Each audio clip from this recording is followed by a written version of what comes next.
Marathon is happening today.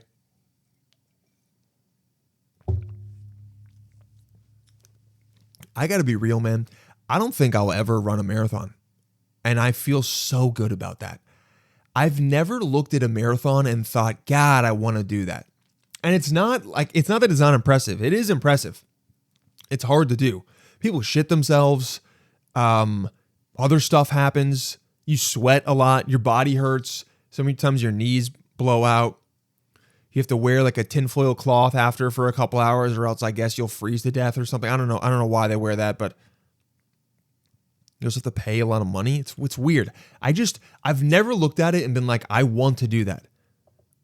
I also think running marathons are bad for you, right? Is running a marathon? Yeah, the first thing. But this is also every fat person ever. Every inactive person sees someone running a marathon and they immediately type, is running a marathon bad for you? I bet you the amount of people who type it today is gone up like 500%. Let's see. Long-term impact of marathon training. This is on Reddit. Oh, God. What a marathon does to your body. Tufts. Okay, Tufts is good. I almost went there. Now that's a brag. But I didn't want to go. I was like, they're all fucking nerds. Okay, this doesn't say anything. This is not set up the way I would like it to be. There we go. Marathon. Oh, National Institute of Gov. Marathon running, an unhealthy addiction, or BBC. Let's go to BBC. Let's see. Oh shit! I hate it when people do that on podcasts. Sorry, I made that noise. Massive challenge. Risks of injury, adaptation, keeping hydrated. Oh, deaths. Some people die.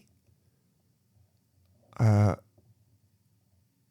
interesting. Any of the health risks are more outweighed by the benefits. Yep. I'm going to do the thing that everyone does and go, I don't believe this. Let me look for an article that confirms my bias. You're going to benefit. I just don't, dude, I'm doing that thing. I just don't believe that. I feel like it's not good. This is all propaganda. Let's see. This is so marathons in the long run, not heart healthy. Increased coronary plaque. Interesting. Heart problems in extreme endurance athletes. The guy who did it. Fietape's final words. My feet are killing me. No shit, dude. It was like 2,500 years ago, and he probably ran a marathon with no shoes. I know for a fact he didn't have shoes. Hey, how long until he made shoes? How long until someone was like, dude, my feet, I keep getting, well, they didn't have nails. I keep getting pointy rocks into my feet. I wish we could do something. No, we can't. God gave us a perfect body. There's nothing we can do. Could we put something? No, if you put something in the bottom of your feet, it's against God and will burn you at the stake. I can't find a lot about marathons. I guess marathons are good for you. Shit. I was trying to find it for you guys, but there's just injuries, electrolyte imbalance, immune system suppression, and psychological stress. No. Yeah. I guess it's not that bad. All right. Shit. Well, I can't say it's bad for you, so I just don't want to do it because I don't want to. And that's completely okay. It comes back to my whole point. It was Halloween a couple days ago. I didn't dress up for Halloween, and guess what? That's fine. And if you want to dress up for Halloween, great, fantastic. But me, as a 33-year-old single man, didn't really want to dress up as Halloween. Shit's kind of embarrassing. If you're not doing it with a group, or you aren't really into it. If I was really into it, I would do it. And I already talked about this in the last episode, kind of. But then someone else hit me up and was like, I can't believe someone listened to the episode and was like, oh, you're not dressing up? But come on, you have to dress up. And you just, no, like, if I don't want to dress up, I'm not going to dress up. It's as simple as that. Again, dressing up as a 33-year-old man. What am I going to go out on Halloween and try to have sex? What's the name of the girl with the snakes? That turns you into stone? What is that? Medusa? Oh my God. I'm going to dress up as a Titan and I'm going to dress up as Hercules and go try and have sex with Medusa. Because if you're a guy and you dress up as like a buff dude, shit is lame. I saw this one dude I follow on Instagram dressed up as Superman. It's like, bro, it's so fucking lame. I get it, but like there's some costumes where it's like, dude, really? I dressed up as Superman when I was 22, and even back then I kind of went, what am I doing? And I'm not gonna hate it. You did something, it's fine, but like, I think you should be able to go to a party on Halloween and someone goes, what do you dress up as? And I go, oh, I just dressed up as myself. I dressed up as my confidant. Oh, you know what? Here's the costume. I took the costume off. I took the mask off of what I do for society. I'm just being myself. That's what this is. I'm not living up to what everyone else wants. This is the peer pressure. You could do one of those things. Turn it around on them. Be one of those annoying assholes. And the people will go, okay, yeah, whatever. And just be like, oh, I don't know. My mom died a couple days. Oh. Not mama, Jesus. I'm not going to say. I don't know. I'm kind of sad. My aunt passed away a couple days ago, so I didn't really feel like dressing up. Everyone's like, yo, okay, my bad. I'm so sorry. You got to turn it around. But anyway, if you ran the marathon, congratulations. I'm good for you. I'll never do it. I'll have to live vicariously through you. Maybe one day. What's with all the people going and watching? I guess it's kind of cool to watch. I would just feel bad because I see some people that were struggling. I would go, damn, that guy is not going to make it. Maybe that's what's fun about it. You go with some of your friends and you just people watch and kind of talk shit about some of the runners. You're like, damn, he's killing it. And you go, yeah, that old lady might not make it till the end. You see some guy in a wheelchair. You're like, is that allowed? Yeah, I don't understand why people go and they watch marathons. I guess it's something to do. You get out, you watch everyone. I don't know if I would. I'll probably do it one of these. It would be cool to do it on the Verrazano or maybe the 59th Street Bridge. That would be cool. But yeah, weird. Well, not weird, but you know, if you've watched the marathon, if you watched the marathon this week, call in. Let us know. Let's do some current events real quick. Actually, we'll end with current events. Let's do the voice calls. Let's do the text. We got a bunch of text messages. No worries. All right. So we had one guy a while ago, and he said is an artist. So, you know, I went to acting school. I'm an artist, all that shit, blah, blah, blah. He goes, how are you able to find fulfillment as an artist after graduation? I'm here in the city now, and I'm really struggling with, I think, finding my outlet to fill without acting. I went to acting school, and it's been, let's see, I graduated it's been 11 years since I graduated. And I think the key to finding fulfillment as an artist and an actor, but I mean, the key to finding fulfillment as an artist is to watch other people do their art. And it doesn't even have to be the field that you're in. Whatever concentration, it doesn't matter, but like one of the most fulfilling things is to see someone else do something very, very well. It can be sports too, but go watch someone sing, go to a poetry night, go to, I like, go to theater, go to, you can go to stand up, you can go to UCB, but if you're into acting, if you're into something more dramatic, search that stuff out, but search everything, because what's fulfilling is seeing someone put effort and time into something and trying really hard, not half-assing, and being good at it. But the thing is, you're not, and what's great about it is you're actually not going to like everything that you go to. You're going to not like a lot of it, and that's good for multiple reasons. One of the reasons is you have to find out what you don't like. One of the biggest things of life is not finding out what you like, but finding out what you don't like, because that informs you about yourself, what other things you can try. And it also allows you to sometimes predict certain things that you're like, oh, I know I'm not going to like that. Maybe I'm not going to do it again. I went to this one concert. I didn't like it. Maybe I'm not going to check out this other one because I know I don't really like that stuff. And so then it allows you to cut out a lot of the noise and focus on the things you do like.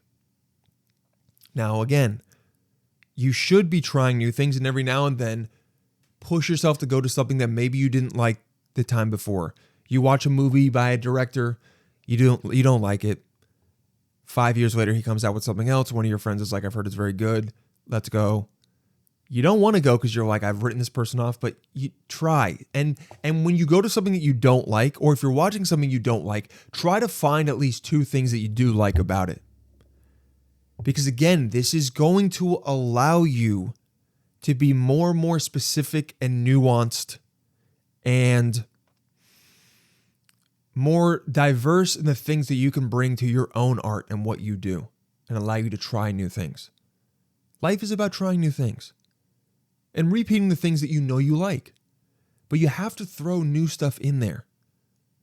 You only get to do this once. You only get to be alive once. Why wouldn't you? If you go to something and you hate it, sick, dude. You just experienced an emotion, and you experienced something that you now can say, I don't like that. That's cool. Now, does this mean that maybe I should run a marathon? Maybe. Am I gonna? Probably not. Because I can be hypocritical, and we all can. That's fine. I find fulfillment doing that. I find fulfillment journaling. I've started journaling more. That's good. And I find fulfillment when I talk to other artists or creatives and see what they're doing and supporting them. I find fulfillment supporting other people because I know I want support. And so when someone else supports me, that feels good, and I try to pay it forward. So try and do some of that. I don't know if I gave you like a roadmap of what to do, but that's a good way to start. And there's so much different art and creation in New York. The more you see, it's just going to help you realize, number one, what kind of person you are, what kind of artist you are, and it's going to allow you to have much better conversations than that insane lady at the bar who told me to stop yawning. So do that. Let's see. We got a long follow-up text from this guy, and he kind of summarized the recent podcast, and I'm not going to go into all of it, but he did say one thing. He goes, I was on the train ride home tonight, and it was overcrowded, standing room only, and down to 2 train cars. Everyone was angry. Been there, dude. There was a guy who literally was watching some videos in the loudest volume and then was searching on AI and had it reading aloud the answers. Then someone was in the seat with him. They got off the train, and then he leans over so no one sits next to him and sleeps. So insane. Dude. That is the kind of situation where I go, you should legally be allowed to beat the shit out of that guy.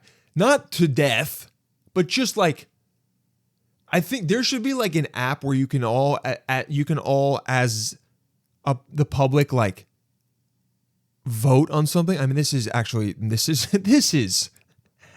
I'm already seeing all the negative ways that can go. So maybe not. I'm going to stop that thought. But that sucks, dude. That I hate people like that, and that's when, there's got to be some, like, you should be able to give someone a ticket. Give him a ticket. But you're getting a ticket for being an asshole, and it's $115. It's the same as getting a parking ticket. And he can go to court and dispute it. But guess what? If you show up the way a cop does and you give your side of the story, the judge can be like, no, dude, it sounds like you're being an asshole. You got to pay this ticket to the city. Or you got to do 10 hours of community service, whatever it is. You get an asshole ticket. Dude, that would be sick. If I ran a city, there would be stuff like that. And is it maybe a little bit? No, fuck that. That would be fucking sick. I'm not going back on it. That would be dope, man. Someone is being an asshole, and you just go like, all right, you can either pay this or do 10 hours community service beautifying your city. And then they do it. And then it leads them to care more, and then they stop playing their music out loud. And guess what? The money that you get from it goes towards buying public headphones for everyone so that there can be a break in case of asshole and you break it on the train and then you give the person the headphone. That's what I would do. Let's see. So the guy with the house, okay,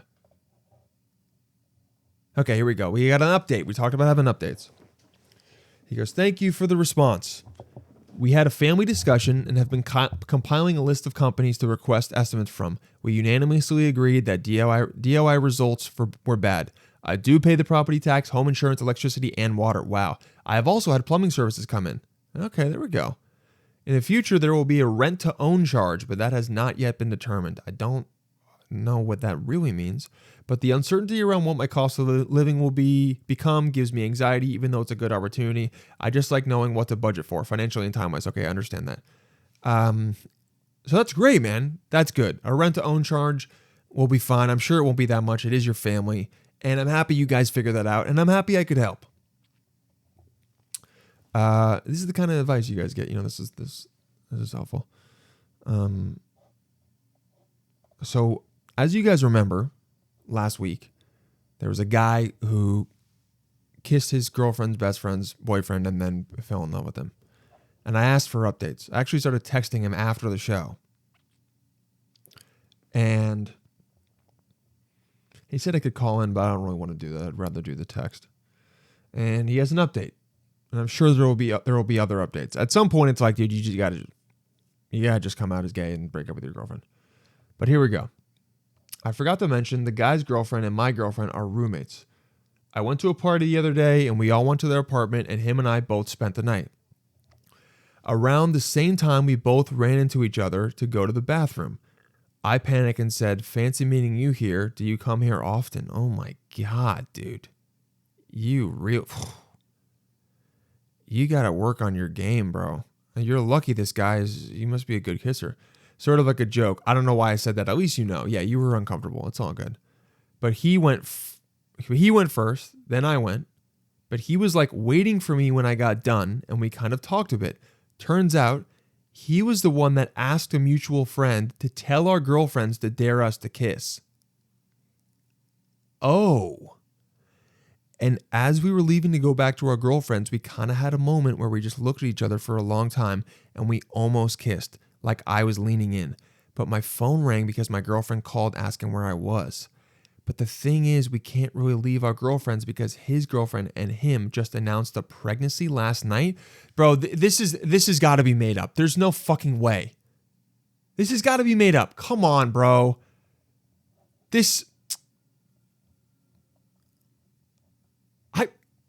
If this is real, this is absolutely insane. How old are you? How old is this guy? They announced a pregnancy?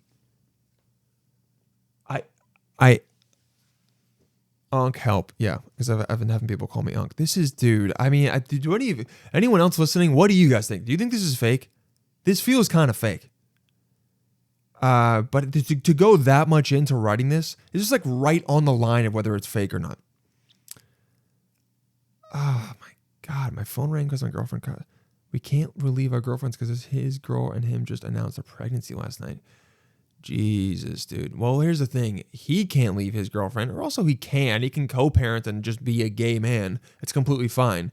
You definitely should, because this is all you're thinking about. And I don't know. You got to figure this out, bro, because if not, this is going to be in the back of your head and your mind for forever. This is crazy. You got to tell your girlfriend. And but I get it. You don't want to out him.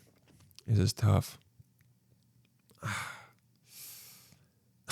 going to be like, kiss another guy? Maybe? Download Grindr? Find another guy and go, "Hey, I'm just DTK. I'm just down to kiss. That's all I'm looking for right now." And see if another guy is DTK.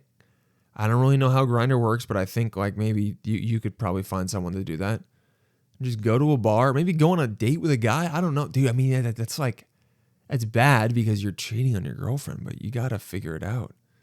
It's a lot, man. I'm really trying to shepherd this guy through this experience because this is not easy. But yeah, kiss another guy. See if it was just this man or just all guys in general, and then you can move from there. And you got to tell your girlfriend. But you could even say like, hey, when I kissed that guy, it did kind of like spark something in me. But don't out him. He's got to figure it out on his own. If he wants to just bury it and have this kid and figure it out, that is his cross to bear, not yours. Okay? 347-566-9741. Remember to call the hotline, guys. Give you some advice. We'll go through some stuff. And now I know all of you, you're very invested in this guy and what's going to happen, as am I. So let's close the podcast out. We'll talk about, I don't know, Sydney Sweeney. Did Sydney Sweeney wore some silver dress that showed her tits and over 1 million people searched it on Google in the past 2 days? And it's like, okay, it's just like, can we like stop talking about Sydney Sweeney's tits? I'm so just, the two things in, it's like everyone's talking about, it's every month Sydney Sweeney's tits just like come back into the zeitgeist. It's like, can we not talk about her tits? Meanwhile, Billie Eilish gave $12 million in a, what did she do? She donated. Billie Eilish donates. How much did she donate? She donates $11 million donation to environmental. Okay.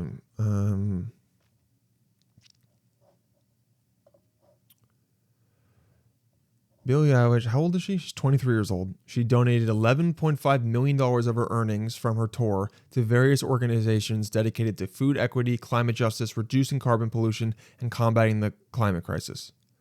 Great. So you have Billie Eilish. This really feels like two sides of the spectrum. You have Billie Eilish donating almost $12 million for food equity and climate justice. And then you have Sydney Sweeney wearing a see-through dress. And everyone online is like, Sydney Sweeney, mommy, milkers. And then Billie Eilish donates money and tries to help people. And everyone's like, shut the fuck up. Shut up and sing, bitch. What? Why would you donate money and then why do you have to make it about politics? It's like, dude, she donated $12 million. I'm so sick of people getting mad, dude. I'm so sick of people, of celebrities or anyone donating money and then immediately someone going like, oh, why'd you have to talk about it? Just do it. Shut up, bro. They did it. They donated $12 million. And guess what? They're allowed to talk about why they did it and what their feelings are. What would you rather them do? Nothing? Not speak out about something they think is important? What do you, it really kind of lends credence to the thing like, oh, what do you want them to do? Just be like Sydney Sweeney and show her tits through a silvery dress? Cause controversy that way? I don't know. It's just, dude. I actually am like, you know what? Sydney Sweeney, be a girl with big tits. That's great. That's your thing. That's how the world sees you. Seems like it would suck to me, but also it's very simple. That's great. Honestly, good for you. Do it. You're crushing it. I understand why some girls probably don't like whatever. I'm not going to go into that. Good. Wear the silvery dress. Holy shit, fantastic. But also, if you're a guy that's like, did you see Sydney Sweeney's dress? I can see your nipples. Like, bro, read a fucking book. What are you doing? Or if you're the person commenting on it, if you send it to your group chat, whatever, yeah. My group chat definitely has that in there. But it's more just like, I'm almost, this is going to sound, I'm sick of hearing about Sydney Sweeney's boobs. Honestly. I get it. Can we not, it's so hard for me to talk about this and not sound like that guy that's like, let's not talk about women this way. But I also am like, let's not. Just a little bit. But then at the same time, I go, I mean, she's kind of like, why? Like, what is the thought process with wearing that dress? I don't know, dude. Who fucking gives a shit? That's not what this podcast is about. Me talking about the dumb current events like that. Sydney Sweeney showed her tits, and then Billie Eilish gave $12 million away to the climate crisis. And one of those is much better and much more impactful on society. But one person is going to get backlash for trying to do a good thing. And the other person is going to get praised for wearing a silvery see-through dress. I don't know. And I'm just upset because of the time change. That's what it is. I'm upset because the clocks fell back and now the sun is going to set in an hour. I already see the sun going down, and it's just like, why do we have daylight savings time?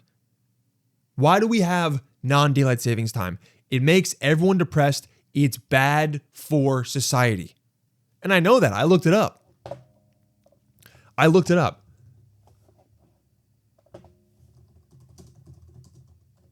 Pros and cons. It's like 7 things to know about daylight savings time. D was enacted to conserve energy, but today it may do the opposite. What? Okay, rationale is part of the society. It encourages people to use more air conditioning and heating.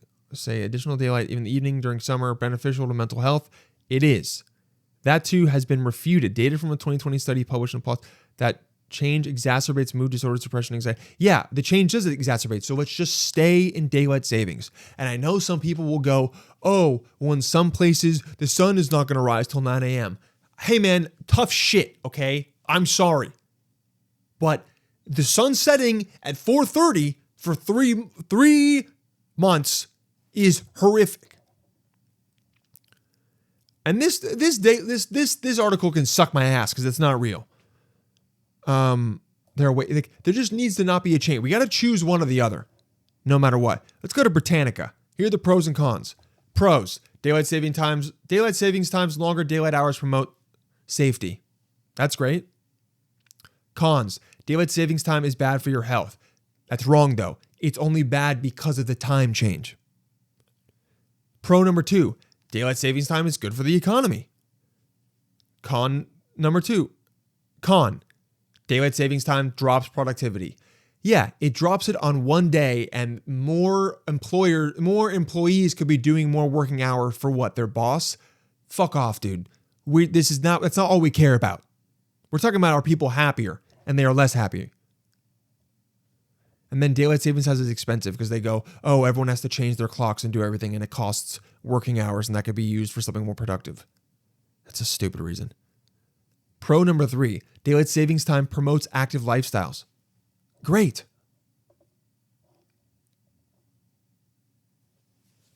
This daylight savings time, it should be all year round. Everyone agrees having more light in the nighttime is better. People shop more. People go out and see each other more. They don't go inside and just go into a cave because the sun is setting at 4:30. And most of the time, people are going to... And also, if we keep daylight savings time and the sun rises later at like 8:30 or 9, guess what? More people get to watch the sunrise. And that's good for you. So it's a win-win. It's going to be beneficial. I don't care about the people that are waking up at 6 a.m. or 4 a.m. like Mark Wahlberg and all the get out there and grind people. I'm talking about normal people that have work at 9 a.m. and they're waking up at 8:25 to get there. Unless they have to take a long commute, and then they're waking up at 7:15. But still, this shit is killing me. I'm looking out, dude. It's 3:55 right now, and the sun is setting, and I go, cool, I have to now be sad for another 7 hours. No, longer. I have to now be sad for another 10 hours. Great. It's not worth it. Damn, I wasn't as happy as this episode as I wanted to be. I thought it would be more free and fun, but we had to go over stuff. It's okay. Every episode's different. You never know what's going to happen. Could do more research on whether daylight savings times is positive or negative, but I think we all know that, because I get it. You don't want to have one time either positive or negative throughout one time, either standard time or daylight savings time throughout the entire year. But if you do standard time, then it means that you're never going to have 9 a.m. sunsets in the summer. And I can't get behind that. I can't get behind it. Summer is fantastic for that. Spring too. It's just, you can't do it. And to all the farmers, I mean, dude, buy a flashlight. Buy a headlamp if you're so upset about it. But everyone can benefit from the sun setting later, is what I'll say. The entire population benefits from the sun setting later. Maybe half the population benefits from the sun rising still at 6:30 a.m. That's what I'll say. And maybe someone will disagree with me and send me some info that says this is why you're wrong. And I'll just do the thing we talked about before. I'll do the AI wars where I'll just go and I'll just type into Google and I'll find my article and go, actually, here's where you're wrong. My article says it's good for you. And then neither of us will concede. And then we'll go to something else. That's how it'll go. But that's for another episode. Guys, thank you so much for tuning in. Remember to rate and review the podcast. Remember to share the podcast. Share the YouTube. Like it. Do all the good stuff. 347-566-9741. And we will see you next week. Bye, guys.